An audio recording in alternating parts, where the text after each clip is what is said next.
Hola y bienvenidos a Random Access History, esta vez grabando desde el estudio Podcastero, el podcast que les habla de problemas, angustias y preguntas de la historia en relación con la tecnología, los videojuegos, el mundo digital y en general la cultura pop.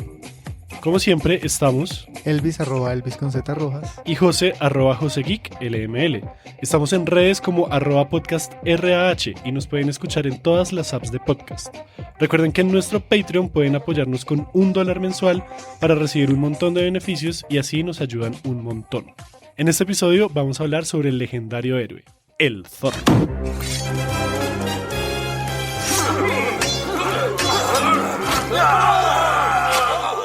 ¡Sacre bleu! ¡Es la espada del zorro! Bueno, Elvis, entonces, ¿por qué vamos a hablar de esto hoy? Además de que fue tu deseo de cumpleaños, ¿por qué vamos a hablar de esto hoy? Me gusta el zorro. Porque lo voy a publicar el lunes, entonces, ahí para que sea su cumpleaños. Feliz. Bueno, porque todos deseenle feliz cumpleaños a Elvis. A la cuenta de 3. 1, 2 y 3. Gracias. Muchas gracias. Bueno, vamos a hablar de esto hoy porque me parece interesante. ¿Por qué hablamos de cualquier cosa en random? Porque nos parece interesante. Sí, es válido. Y porque hace rato no hacíamos una histocrítica. Sí, pero más que una histocrítica creo que va a ser como un análisis de un personaje Del a través personaje, de la historia. sí. Yo me puse a investigar antes de que comencemos, pues tú dijiste hablemos del zorro, yo listo, bueno. Me puse a investigar si había trabajos académicos como medio serios que analizaran el personaje del zorro y casi no hay. No. Al menos desde la historia no hay un trabajo nada académico que analice cuál ha sido el impacto, cuál ha sido el discurso histórico que maneja el zorro, el origen histórico.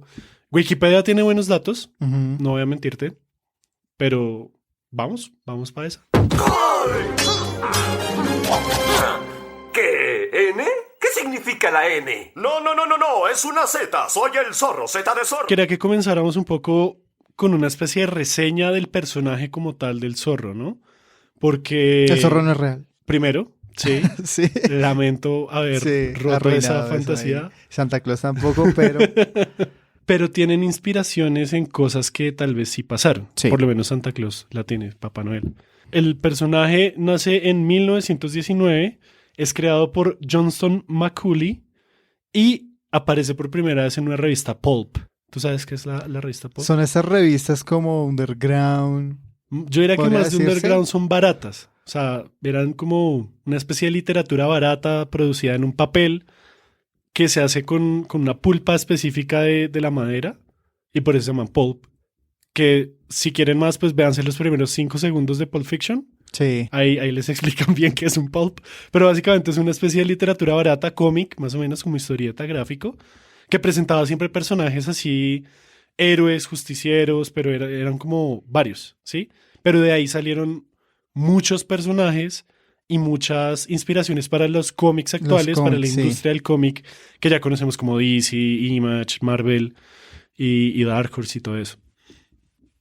1919. Entonces estamos en principio del siglo XX. Eso es muy importante tenerlo en cuenta. Después vamos a analizar todo. La fecha, cuando un historiador les da una fecha, nunca es de gratis, nunca es porque sí. No. Siempre hay algo detrás. Siempre tienen que esperar la puñalada. Ajá. Listo. Pues bueno, el personaje es Don Diego de la Vega, hijo de Alejandro de la Vega, y él vive una doble vida. Es el Hannah Montana de 1919.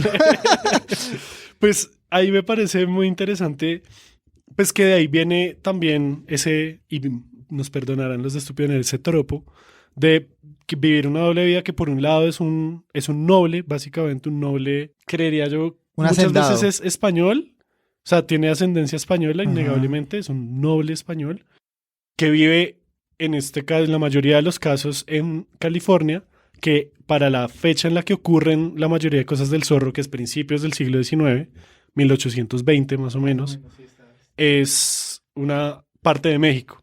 O sea, están en proceso de independencia México, porque pues la independencia no fue de la noche a la mañana, es un proceso, pero California hacía parte de México y pues también tenía como cierto contacto con los Estados Unidos de América. Esa parte del territorio lo podemos abordar un poquito más adelante. Es importante para entender como el impacto histórico y sí, es muy, muy importante. Listo, entonces tenemos que actualmente el zorro como personaje, y esto es algo muy, muy extraño porque hay, como vamos a ver también más adelante ahorita, hay muchas vainas del zorro. Uno piensa que uno Hijo ve de la puta. película de Antonio Banderas y ya, eso es sí, todo. eso es todo. O la ahí, no hay novela nada. de Caracol y ya. Ajá, No, bien, no, esa vaina... ese- James Bond se caga Sí, no, y no ha los hecho nada Avengers James se Bond. cagan y Batman se cagan. Esto sí O es sea, un metaverso. esto sí es un verdadero metaverso, un multiverso Y de... sin magia y ni mamadas, nada. Sí, nada. La mera realidad. A mí me parece interesante que el personaje como tal está en el dominio público en Estados Unidos, pero tiene una especie de trademark en el resto del mundo. Y ha habido muchas peleas por cómo se utiliza el personaje del zorro, porque hay muchísimas adaptaciones en todos los medios de comunicación posibles, pero casi siempre hay una disputa legal por quién tiene los derechos del zorro y Claro. qué cobija los derechos del zorro, básicamente. Y es que es un video también porque, como les decíamos, hay muchas adaptaciones. Desde Europa, en España, aquí mismo en Latinoamérica. Entonces es una amalgama. No hay un único zorro. A partir de todas estas interpretaciones, adaptaciones y a lo largo del tiempo, pues porque desde 1919 viene creándose y gestándose esta figura del zorro. Entonces, claro, es mucho más complejo saber los derechos del quién Del tiene, quién personaje, puede sí. usar el zorro, quién no. Claro. Y hay como una empresa que es como Zorro Inc. o algo así, que es los que Imagínese. tienen lo que queda de copyright y de trademark, lo tienen ellos, pero lo que está en dominio público es principalmente dos cosas. Todo lo que pasa en la primera novela, en The Curse of Capistrano, La Maldición de Capistrano, que es la de 1919, cuando por primera vez aparece, y la película de la historia de cine silente, The Mark of Zorro, que es de 1920. O sea, imagínate o sea, es que de entrada el zorro fue muy popular, muy, muy popular, porque imagínate una historieta barata, Ujú. 1919, que le haga una adaptación cinematográfica en 1920, al año siguiente, en un momento en el que la industria del cine no es para nada como es hoy en día. No, y que no se iban a arriesgar con algo tan barato. O sea, hacían adaptaciones de los grandes clásicos que todas las Ajá. personas habían leído, conocían, sabían, y que era lo más fijo. O sea, era ir a la fija con una película que podía generar taquilla. Exacto, entonces de entrada el zorro ya es un personaje ultra popular y de ahí en adelante, de 1920 en adelante, se nos viene una plétora y una lista interminable de adaptaciones. Entonces, por ejemplo, tenemos La Marca del Zorro en 1920, que inspiró la vestimenta clásica. Ah, porque en el primer cómic no tenía este look No. que para los que no lo conozcan, si realmente nadie lo conoce, por favor, no paren puedo ya y creer que sí. busquen el zorro y vean lo que sea que les salga primero en Google. Pero describámoslo un poco y es un personaje vestido de negro, Ujú. una camisa negra, pantalón negro, botas negras, Una camisa bombacha. una camisa bombacha, sí, una puffy shirt, El sombrero. un sombrero de ala ancha. Ujú. Creo que hay una denominación específica para Sí. ese sombrero. Es un sombrero cordobés, específicamente, que es un sombrero tradicional hecho en Córdoba, en la ciudad de Córdoba. Por eso se llama sombrero cordobés. No. Pero sí, o sea, pues básicamente es un sombrero planito de ala ancha.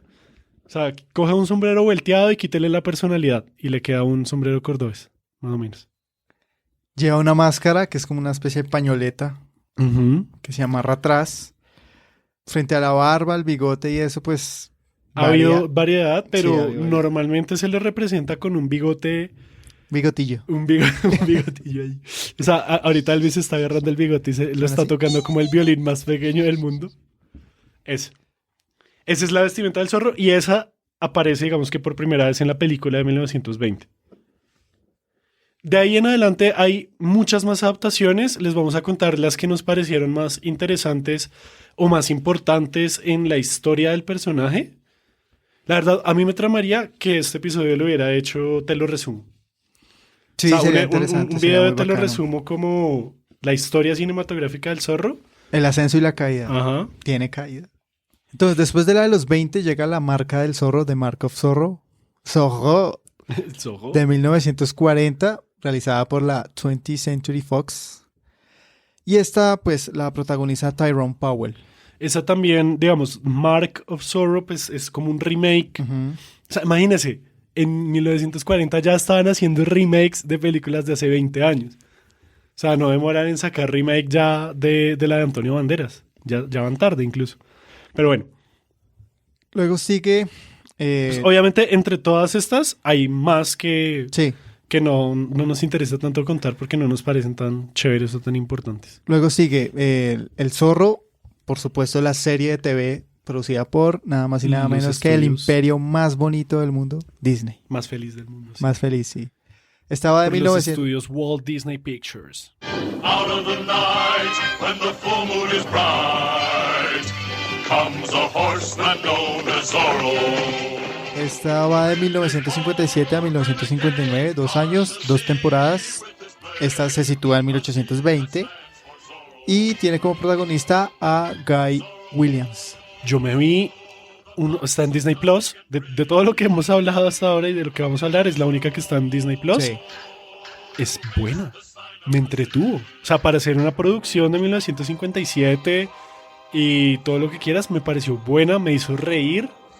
Me pareció que tenía una intriga interesante. Me gustó, pagué. Yo no estoy seguro si es esa o es otra. Están transmitiendo una en estos momentos. De hecho, me estoy perdiendo el episodio por venir a grabar esto. Creo que sí, esa serie del zorro. Y me vi es muy raro porque me vi un episodio donde había un pirata en California.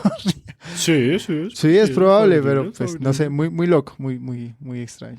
Es buena Sí. porque también como que hace parte como del canon del zorro y como que pone las bases para muchas cosas.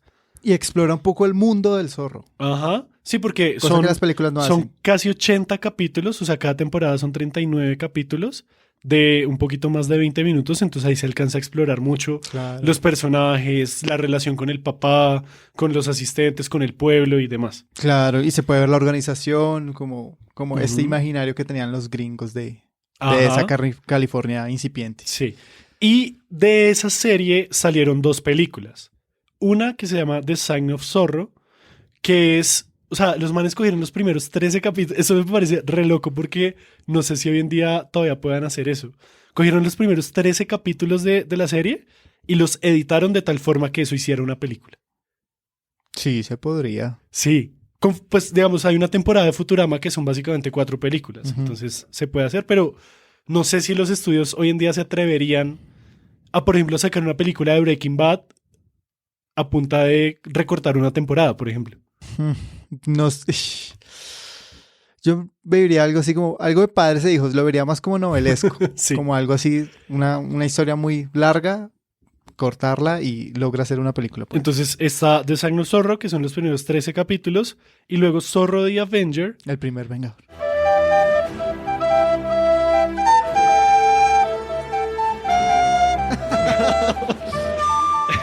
que es editado de otros capítulos también de esa misma serie. Luego sigue una de las más controversiales películas del zorro. Que hasta en la lista de Wikipedia, entonces Sí. entra. Y pues hay que verla, a ver qué potencial tiene el zorro ya desempeñando estas labores. Y se Ujú. llama The Erotic Adventures of Zorro o Las aventuras eróticas del zorro. Que básicamente es una parodia porno hecha, creo que entre Francia y Alemania o entre Italia y Alemania. Es una parodia europea de 1972 con el auge del cine erótico. Pues hay que verla, a ver. Esa no se encuentra en plataformas de streaming tradicionales, pero googleando, ahí sale. Ahí sale, toca verla, a ver cuál es el talento del zorro. Si sabe menear las fa. Se hace la Z. Sí, se hace las vetas, sí. Parte del no cortes mi vestido, ¿no entiendes? ¡Pimpinela Escarlata! Solo somos amigos. Miente, córtale la cabeza. Por favor, no estamos estimulando, pero bueno, no sé. Hagan lo que quieran. No somos quien para decirles qué hacer y qué no hacer. Luego hay muchas cosas más que la verdad yo no anoté en el guión porque no me interesaron. Porque quería entrar de una vez a hablar de La Máscara del Zorro, que es tal vez la que todos conocemos, todo nuestro público, que probablemente usted tiene entre 18 y 33 años, nos está escuchando, probablemente es la que ha visto. Y es la que siempre pasan en Caracol, o sea. Sí, esa es, para mí es la película del Zorro. Sí, de hecho, las películas que pasan en Caracol ya cuentan como canon de películas colombianas así, súper repetidas, que cualquier Sí. colombiano se tuvo que ver. 1998, The Mask of Zorro, protagonizada por Antonio Banderas, Anthony Hopkins y Catherine Zeta-Jones. O sea, el cast es... El casting. No, y era un Anthony Hopkins no tan viejo. Sí, o sea, como está en el límite de... Sí. De como entre Hannibal y ya el man Ajá. de Westworld, sí, como Sí. en ese punto dulce de la mitad. Ahí Antonio Banderas venía a tope y Catherine Zeta-Jones, se veía muy, muy bonita en esa película. Opiniones rápidas de la película. Para mí me parece que es una chimba porque lo que hace es ya empezar a subvertir la historia canónica del zorro y empezamos de una vez con un zorro viejo, que es Anthony Hopkins. Spoilers, qué pena, pero pues No. marica tiene más de 20 años y le han dado en Caracol, entonces Sí, para mí todo lo que hayan dado en Caracol no cuenta como spoiler, pero Sí, bueno. no. Es un Anthony Hopkins, un zorro ya viejo, un Don Diego de la Vega viejo, que es vencido. Al puro principio de la película lo vencen y lo vuelven mierda y él queda como 20 años como entre la el cana. exilio, en la cárcel, Olvidado. desahuciado, olvidado. Sí, una vaina. Y conocemos a Alejandro Murria, me parece Sí.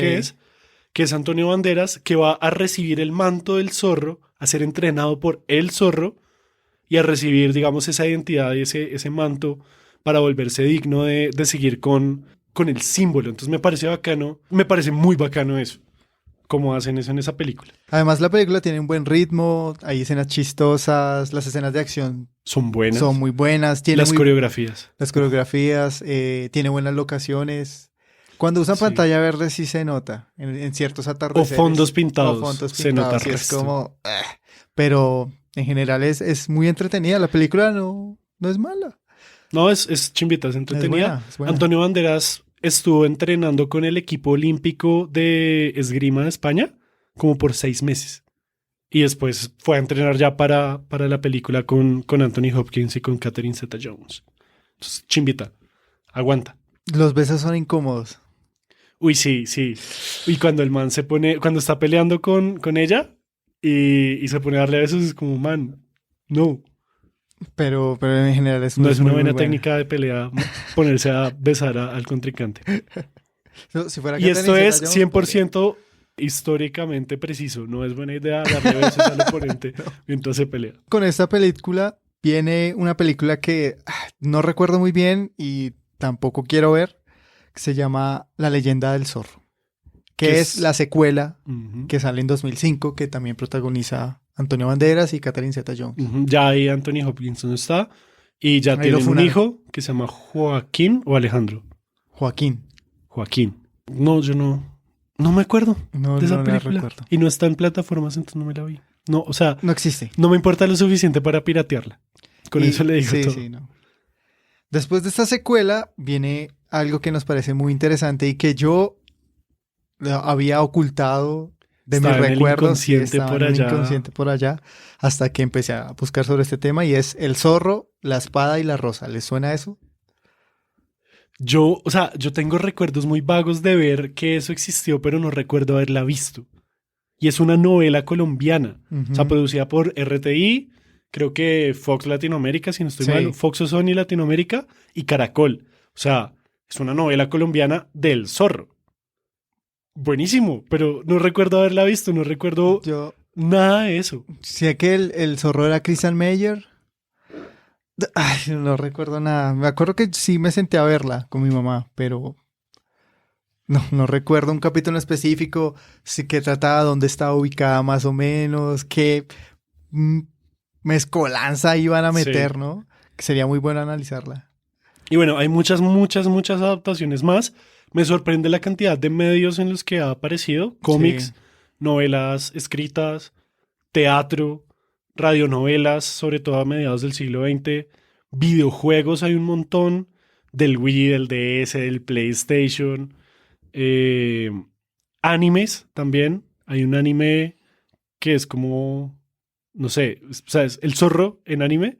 Y hay otro que es Zorro Generación Z. ¿Qué putas? No sé, pero existen. Son cosas que existen. Y ahí está un juego de rol Sí. del zorro, que es con el sistema D6. Y son 200 páginas del handbook con todas las aventuras y eso. Y es un man que lo hizo en Kickstarter y le fue re bien. O sea, vi como la vista previa, cuesta $20 el PDF. Y me dieron hasta ganas de jugarlo. Debe ser una chimba jugar un juego de rol del zorro, parce. Y tiene también hartas series animadas. Uno pensaría que no, y sí. En México y en Europa es particularmente popular. Tiene muchas adaptaciones, como decíamos, que juntos, esos dos territorios, suman más que todas las vainas gringas que han Sí, hecho son un sobre montón. el este. Y en este preciso instante, en el Ahorita. momento en que se está grabando este episodio, hay 2 series sobre el zorro en producción. Y me llamaron la atención porque una es de CW, los que hacen Arrow, Flash, Legends of Tomorrow. Y tiene a Sofía Vergara como productora. Toca ver qué sale de ahí. Chimba. Y otras de Disney, pero pues aquí, ¿a quién le importa? Ya tenemos la de los 50. Uy, nadie quiere enfurecer al zorro. Entonces ya teniendo como un panorama, un estado del arte del zorro, vamos a empezar a analizar lo histórico de la serie, del personaje, de la su película, impacto. de su impacto. Yo creo que principalmente vamos a hablar de la serie de los 50 y de Antonio Banderas. Obviamente. Porque, no sé, para mí son los más importantes. O sea, cuando uno busca Zorro, creo que siempre son como las 2 referencias. Tal vez de pronto la del 20, pero esa sí no la encontré y pues, tampoco me dieron ganas de verla. Qué pena. Por eso es que hacemos podcast, porque si esto fuera un texto para publicarse, artículo un toca. artículo, pues tendríamos que haber visto todo y haber sido juiciosos. Pero pues aquí es como para abrir El debate. el debate. Abrimos el debate y si quieren hablar, ahí está el Discord. Bueno, entonces empecemos con ¿qué representa el personaje? Bueno, desde el inicio, el zorro aparece como un héroe, como en todo el sentido de la palabra, porque es un defensor de los débiles, específicamente de los oprimidos, principalmente indígenas, de la California mexicana. Y eso tiene unas implicaciones geopolíticas que vamos a ver ahorita, pero es eso, o sea, es el defensor de los oprimidos. Tiene mucha inspiración en Robin Hood y en otros héroes anteriores a él, y él mismo va a inspirar a otros héroes que van a venir después, pero por ahora dejemos en que es un héroe que defiende a los débiles y que esos débiles principalmente son los oprimidos clase baja e indígenas de la California mexicana. Ahora, además de ser este héroe, también es un personaje muy carismático. Uy, sí. O sea, el man genera toda una aurora De que es bacán, de De que que es sí. agradable, de que es chistoso. que es cabelloso, que es todo un buen tipo, que el man viene de una alta alcurnia, que le Ujú. gusta humillar a sus oponentes. O sea, es como este personaje, el Juguetón, juguetón, el canchero. el canchero, sí. Yo creo que esa es la mejor definición, canchero. El man es canchero. Aparte de eso, sobre todo, bueno, también hasta lo que vi de Antonio Banderas y sobre todo en la serie de los 50, también es un personaje que representa un tipo de masculinidad muy, muy particular, porque el man es muy, muy hombre, pero es el típico hombre caballeroso, seductor. Hasta un punto llegué a pensar que poniendo a Antonio Banderas en ese papel también era una especie de Latin lover. Mm. Si vemos a los españoles también como Latin lovers, pero va como por ese lado, Hispano lover. hispanoamericano lover. Pero bueno, siento que también representa como esos ideales de masculinidad caballerosa, de amor romántico, como algo que en los 50 pues se veía como el ideal pasado, ¿no? Siento yo, como el ideal del hombre del siglo XIX, de cómo debía ser un hombre pues masculino, caballeroso, Letrado. pues como amable, pues sí, letrado es lo mismo que intelectual, Sí, Sí, sí, como un tipo esas conocedor. características. Ajá. Un tipo conocedor que... de la alta sociedad Ajá. también, que no era cualquier campesino por ahí, sino era un, sí, como el ideal Ajá. perfecto de hombre, de, ay, Dios, por el cual todas las doncellas suspiraban. Y este man también es interesante o es muy chévere ver que el zorro humilla. O sea, no te intenta matarte, el man se defiende, pero el man humilla, el man te golpea a tu ego, Ajá. el man le manda... No te manda tanto a matar, sino a desarmarte. Sí, Sí, a dejarlo en dejarle ridículo. quieto en primera, porque hacerle una Z o sea, en el primer capítulo del zorro de la serie de los 50, básicamente el momento cumbre del capítulo es él enfrentándose a la guardia mexicana y haciendo la Z en la barriga de un tipo gordo que lo estaba atacando. Entonces es como la última humillación de no solo les gané a todos los demás, sino que lo marqué a usted. O sea, es ponerle una marca como si fuera un ganado Sí.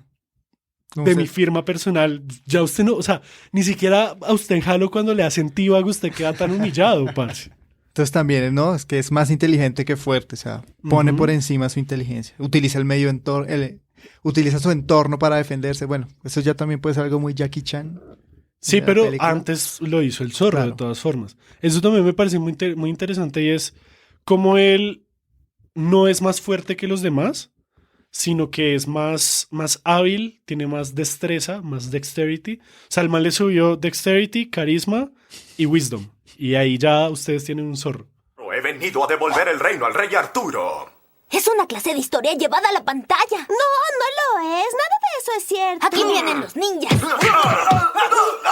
Listo, entonces tenemos esto sobre el personaje. Ahora, ¿qué de histórico tiene? ¿Qué contenido de historia le ves ahí, José? De entrada les dijimos que el personaje nació en 1919 y es un personaje cuyas historias, la gran mayoría, se sitúan en la primera mitad del siglo XIX. ¿Qué pasa en ese momento? O sea, ¿qué estaba pasando en el siglo XIX en California? Por un lado, la independencia de México, que venía desde 1808, 1810 y que se extendió hasta el primer imperio mexicano, la república.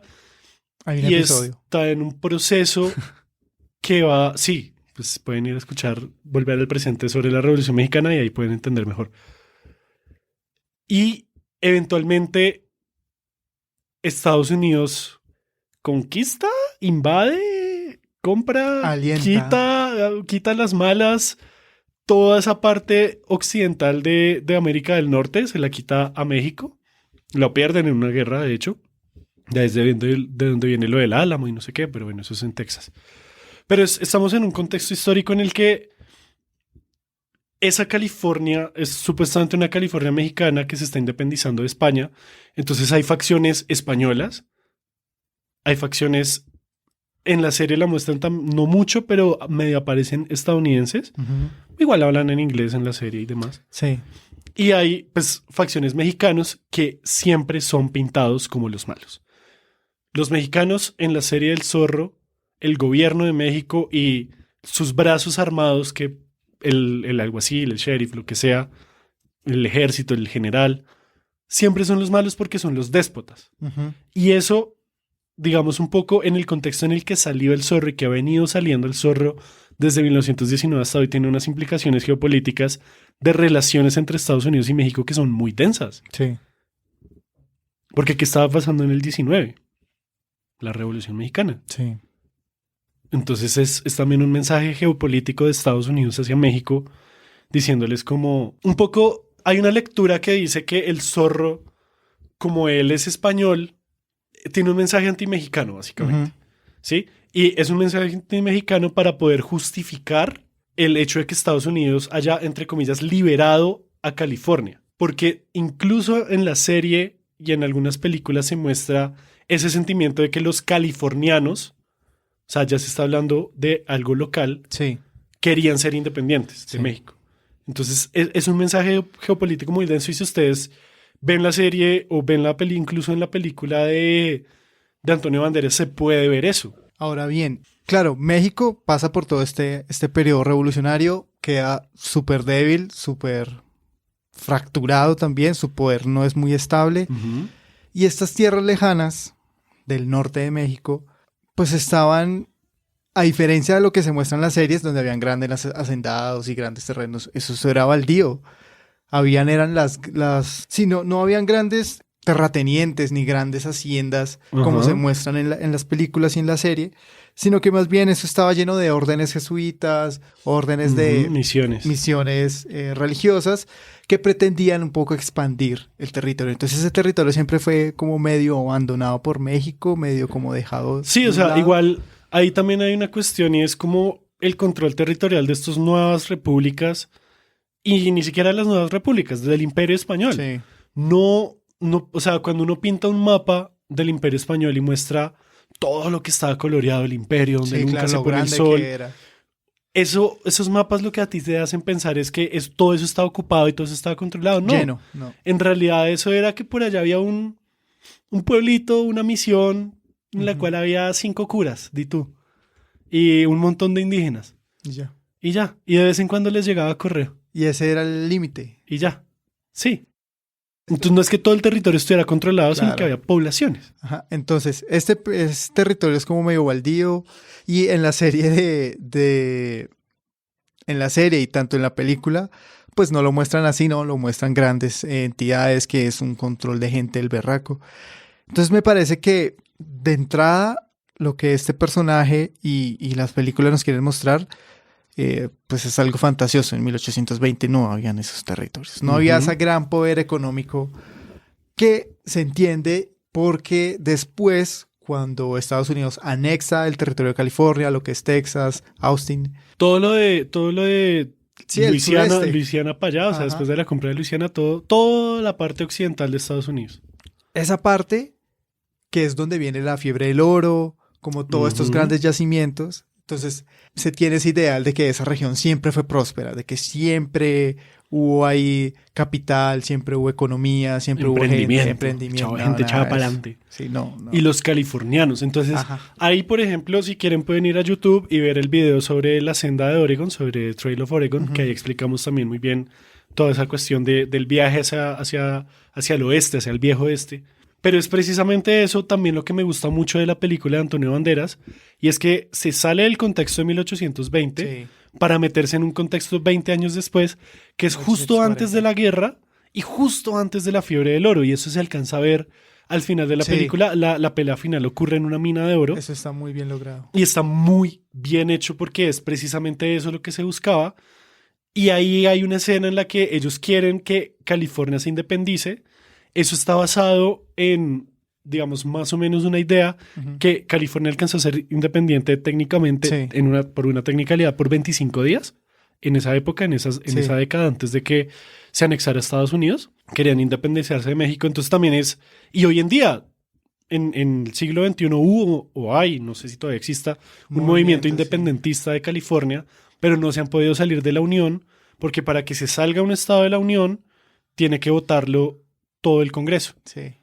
Y, no Y va a pues pasar. no van a dejar que, marica, California produce billete a lo que Sí. marca, entonces Hollywood, o sea, nomás la empresa, la industria cultural ya es como... Silicon Valley. Sí, No, o sea, entonces no van a dejar que se salga esa vuelta. Pero volviendo al siglo XIX, pues me gusta mucho que ocurre eso en un contexto en el que hay, digamos, un conflicto político y social muy denso, que es la vaina de la independencia, Claro. que también es económico, No, en última. y por ejemplo, cuando en los primeros, no en los primeros minutos, como ya los 20 minutos de película, cuando vuelve el gobernador de España, Ajá. que el man dice como, listo, los mexicanos los trataron mal, los españoles los trataron mal. Yo, claro, vengo del reino de España, pero yo no los voy a tratar como mexicanos o españoles. Yo los vengo a tratar como californianos.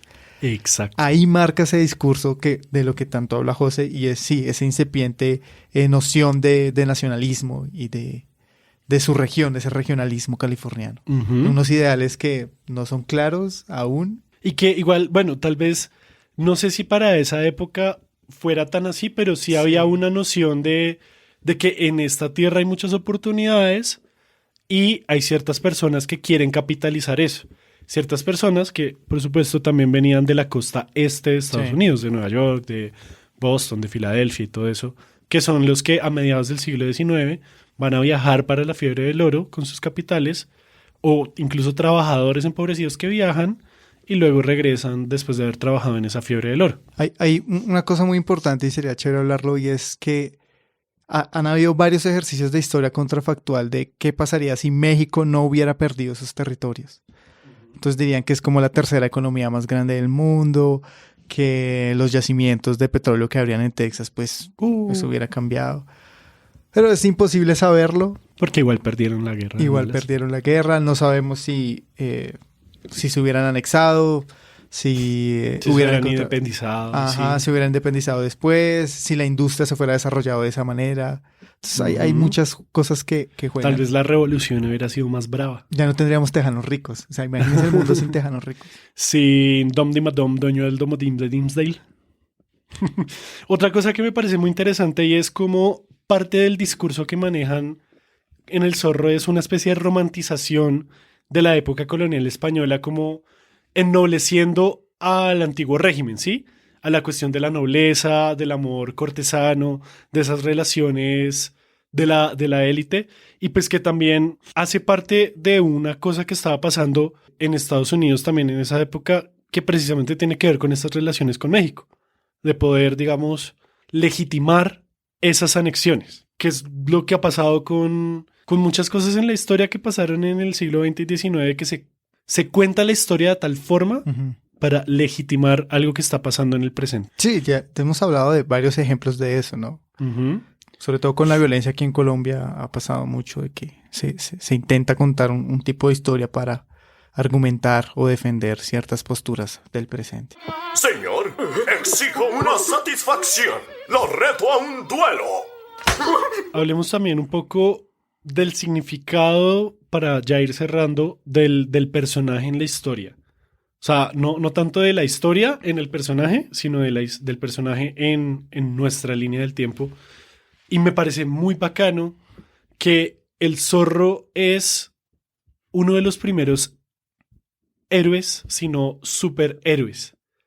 Porque de ahí salen muchas ideas como lo de la doble vida, que inspira a Clark Kent y a Superman, y a Bruno Díaz y a Batman. Y cuando uno se pone a ver qué hace el Zorro, marica, pues es Batman.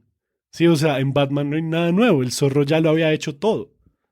Y es verdad porque Bob Kane, que es uno de los creadores de Batman, él dijo que se había inspirado en el Zorro, en otros personajes también, pero en el Zorro, para muchas de las cosas de Batman. Se visten de negro, tienen una doble vida, es un justiciero.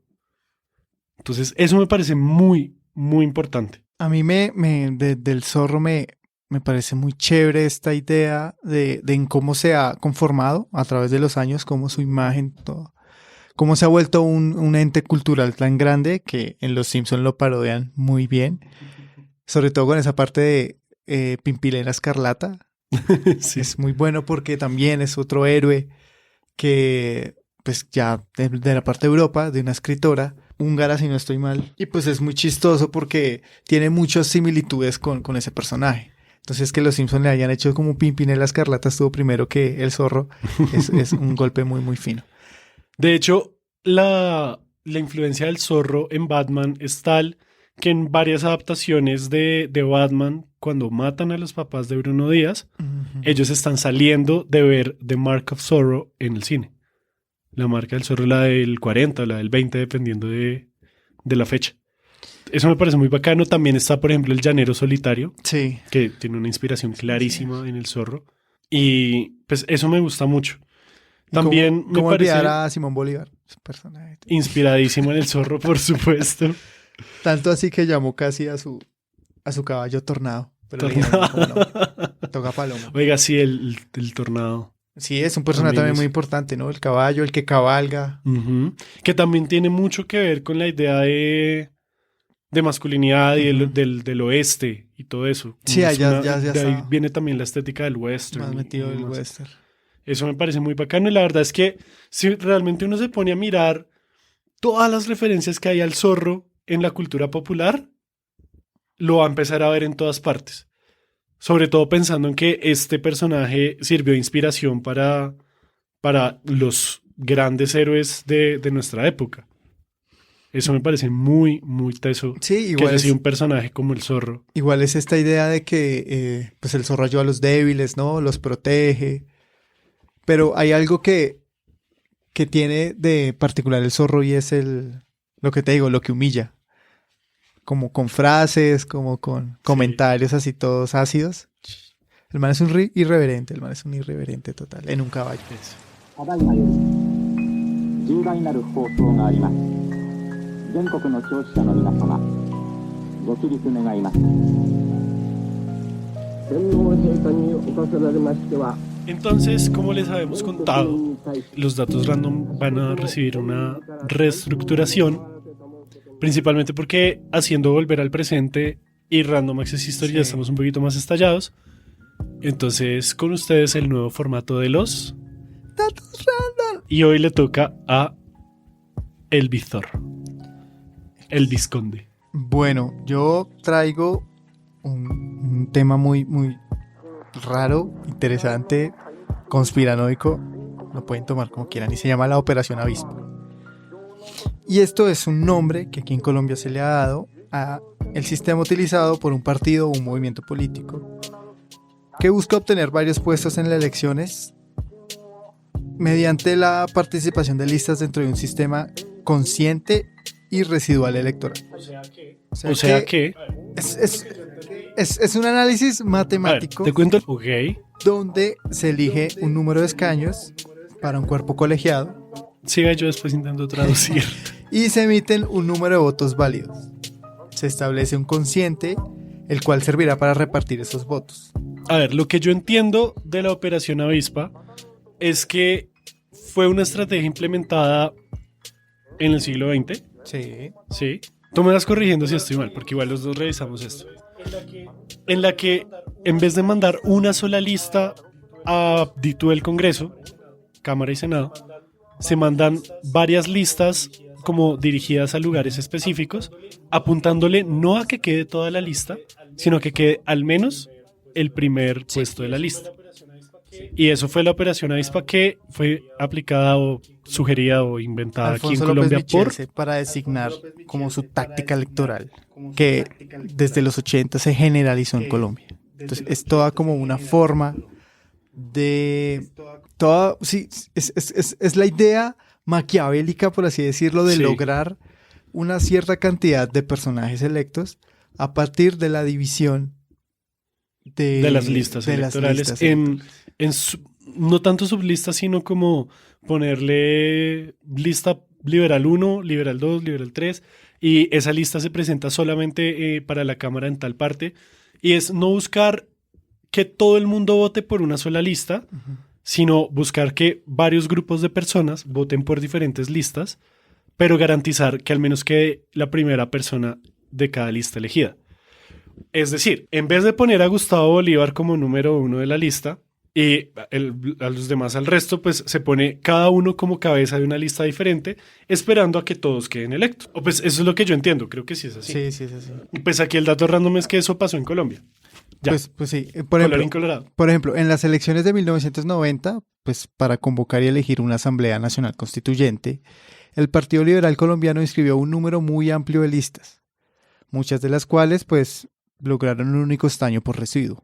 Y que ese era el objetivo, prácticamente. Entonces, siendo la representación de los liberales en la Asamblea Constituyente mayor que la proporción de votos obtenidos en las urnas. Ah, es que esa es, o sea, es convertir menos votos en más puestos. Claro. Que es más pues, algo contrario a lo que está sucediendo ahorita, porque ahorita en vez de sacar varios partidos y varias listas, se están intentando unificar varias coaliciones en una sola lista, esperando que mucha gente vote y que se vayan llenando los escalafones.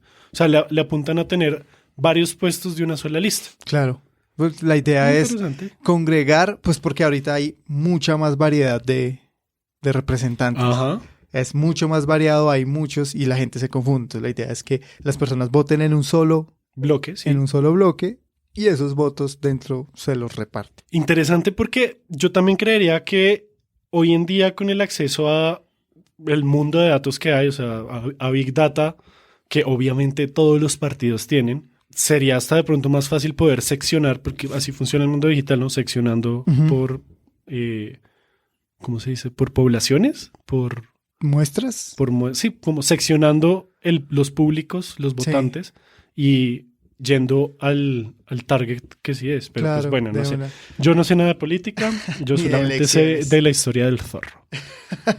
Entonces ese es mi dato random, esta operación Avispa, que fue muy interesante, marcó tendencia en esa época, pues, pero obviamente por los cambios electorales.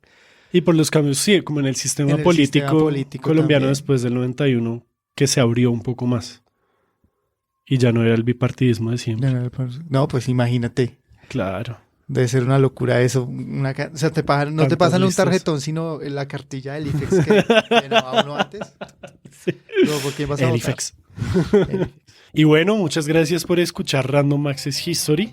Y si nos quieren apoyar más, lo mejor que pueden hacer es recomendar este podcast con sus amigos, colegas, familiares, nobles españoles y hasta con desconocidos, porque el voz a voz es la mejor forma para que un podcast crezca. También pueden seguirnos en Facebook, Twitter e Instagram como @podcastrh de Random Access History. Además pueden unirse a nuestra comunidad de Discord para charlar y compartir memes y vainas así. El link está en las notas del episodio. Y si quieren ayudarnos aún más, pueden apoyarnos monetariamente siendo nuestros Patreon en patreon.com/Random Access History. Desde $1 al mes reciben más cosas de los episodios y videollamadas para hablar, parchar, discutir. Un agradecimiento especial a Sergio Tovar por su música, al Estudio Podcastero por acogernos una vez más después de 2 años. Muchas gracias, Rodrigo, Sara, Pops, los queremos, si están escuchando. De nuevo, gracias por escuchar y se despiden como siempre. Quien les habla Elvis, @Elvis con Z roja. Y José Nicolás Jaramillo, @JoséGeek, LML en todas las plataformas.